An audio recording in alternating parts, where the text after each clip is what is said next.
Mari teman-teman, sebelum kita mulai rema pada hari ini, kita menyanyikan satu pujian, Bila Kulihat Bintang Keberlapan.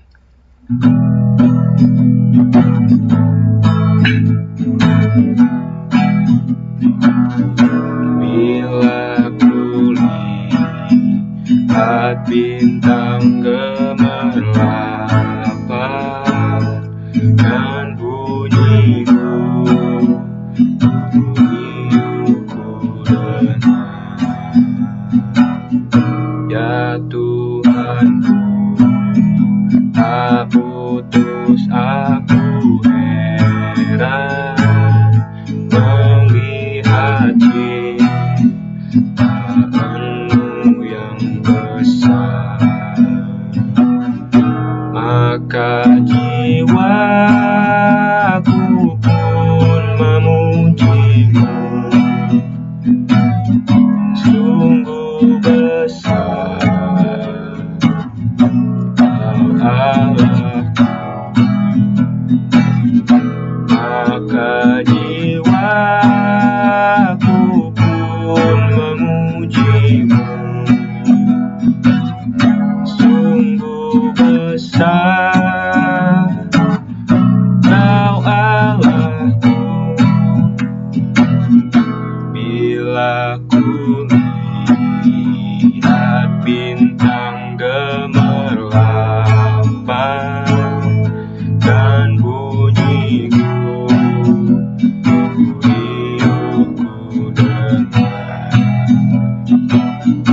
ya Tuhanku, tak putus aku heran melihat ciptaanmu yang besar. Maka jiwaku pun memujimu,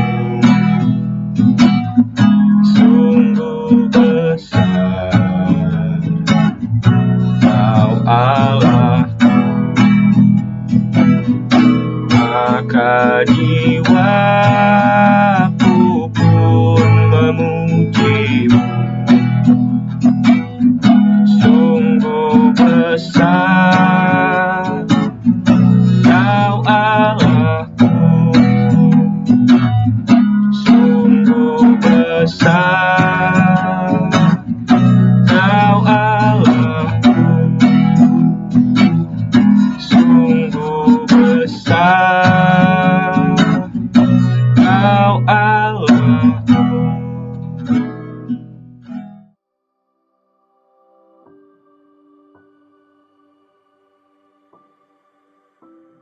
Mari kita bersatu dalam doa.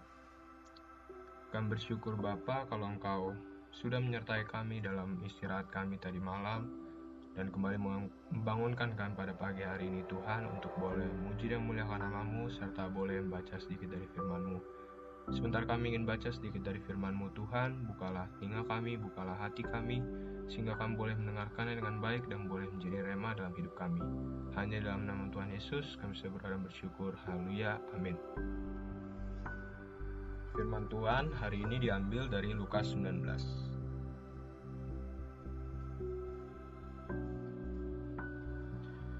Yesus masuk ke kota Yeriko dan berjalan terus melintasi kota itu. Di situ ada seorang bernama Zakheus, kepala pemungut cukai, dan ia seorang yang kaya. Ia berusaha untuk melihat orang apakah Yesus itu, tetapi ia tidak berhasil karena orang banyak, sebab badannya pendek. Maka berlarilah ia mendahului orang banyak, lalu membajak pohon ara untuk melihat Yesus yang akan lewat di situ. Ketika Yesus sampai ke tempat itu, ia melihat ke atas dan berkata, "Zakheus, segeralah turun, sebab hari ini aku harus menumpang di rumahmu." Lalu Zakheus segera turun dan menerima Yesus dengan sukacita. Tetapi semua orang yang melihat hal itu bersungut-sungut. Katanya, ia menumpang di rumah orang berdosa. Tetapi Zakheus berdiri dan berkata kepada Tuhan, "Tuhan, setengah dari milikku akan kuberikan kepada orang miskin, dan sekiranya ada sesuatu yang kuperas dari seseorang, akan kukembalikan 4 kali lipat." Kata Yesus kepadanya, "Hari ini telah terjadi keselamatan kepada rumah ini, karena orang ini pun anak Abraham. Sebab anak manusia datang untuk mencari dan menyelamatkan yang hilang." Untuk mereka yang mendengarkan dia di situ, Yesus melanjutkan perkataannya dengan suatu perumpamaan. Sebab ia sudah dekat Yerusalem dan mereka menyangka bahwa kerajaan Allah akan segera kelihatan. Maka ia berkata, ada seorang bangsawan berangkat ke sebuah negeri yang jauh untuk dinobatkan menjadi raja di situ. Dan setelah itu baru kembali. Ia memanggil 10 orang hambanya dan memberikan 10 mina kepada mereka. Katanya, pakailah ini untuk berdagang sampai aku datang kembali. Akan tetapi orang-orang sebangsanya membenci dia, lalu mengirimkan utusan menyusul dia untuk mengatakan, kami tidak mau orang ini menjadi raja atas kami. Dan terjadilah ketika ia kembali, setelah ia dinobatkan menjadi raja, ia menyuruh memanggil hamba-hambanya yang telah diberinya uang itu untuk mengetahui berapa hasil dagang mereka masing-masing. Orang yang pertama datang dan berkata, Tuan, mina Tuan yang satu itu telah menghasilkan 10 mina. Katanya kepada orang itu, baik sekali perbuatanmu itu, hai hamba yang baik. Engkau telah setia dalam perkara kecil, karena itu terimalah kekuasaan atas 10 kota. Datanglah yang kedua dan berkata, Tuan, mina Tuan telah menghasilkan 5 mina. Katanya kepada orang itu, dan engkau kuasailah 5 kota. Dan hamba yang ketiga datang dan berkata, Tuan, inilah mina Tuan. Aku telah menyimpannya dalam sapu tangan. Sebab aku takut akan Tuan, karena Tuan adalah manusia yang keras. Tuan mengambil apa yang tidak pernah Tuan taruh, dan Tuan menuai apa yang tidak Tuan tabur. Katanya kepada orang itu, hai hamba yang jahat, aku akan menghakimi engkau menurut perkataanmu sendiri.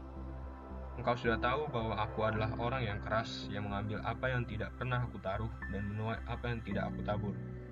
Jika demikian, mengapa uangku itu tidak kau berikan kepada orang yang menjalankan uang? Maka sekembaliku aku dapat mengambilnya serta dengan bunganya. Lalu katanya kepada orang-orang yang berdiri di situ, ambillah mina satu itu daripadanya dan berikanlah kepada orang yang mempunyai 10 mina itu. Kata mereka kepadanya, Tuan, ia sudah mempunyai 10 mina. Jawabnya, aku berkata kepadamu, setiap orang yang mempunyai, kepadanya akan diberi. Tapi siapa yang tidak mempunyai, daripadanya akan diambil juga apa yang ada padanya. Akan tetapi semua seteruku ini, yang tidak suka aku menjadi rajanya, bawalah mereka kemari dan bunuhlah mereka di depan mataku. Dan setelah mengatakan semuanya itu, Yesus mendahului mereka dan meneruskan perjalanannya ke Yerusalem. Ketika ia telah dekat Betfage dan Betania yang terletak di gunung yang bernama Bukit Zaitun, Yesus menyuruh 2 orang muridnya dengan pesan, pergilah ke kampung yang di depanmu itu. Pada waktu kamu masuk di situ, kamu akan mendapati seekor keledai muda tertambat, yang belum pernah ditunggangi orang. Lepaskanlah keledai itu dan bawalah kemari. Dan jika ada orang bertanya kepadamu, mengapa kamu melepaskannya, jawablah begini, Tuhan memerlukannya. Lalu pergilah mereka yang disuruh itu, dan mereka mendapati segala sesuatu seperti yang telah dikatakan Yesus. Ketika mereka melepaskan keledai itu, berkatalah orang yang mempunyai keledai itu, mengapa kamu melepaskan keledai itu? Kata mereka, Tuhan memerlukannya. Mereka membawa keledai itu kepada Yesus, lalu mengalasinya dengan pakaian mereka dan menolong Yesus naik ke atasnya. Dan sementara Yesus mengendarai keledai itu, mereka menghamparkan pakaiannya di jalan. Ketika ia dekat Yerusalem, di tempat jalan menurun dari Bukit Zaitun, mulailah semua murid yang mengiringi dia bergembira dan memuji Allah dengan suara nyaring oleh karena segala mujizat yang telah mereka lihat.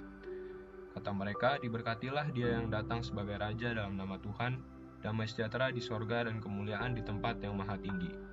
Beberapa orang Farisi yang turut dengan orang banyak itu berkata kepada Yesus, Guru, tegurlah murid-muridmu itu.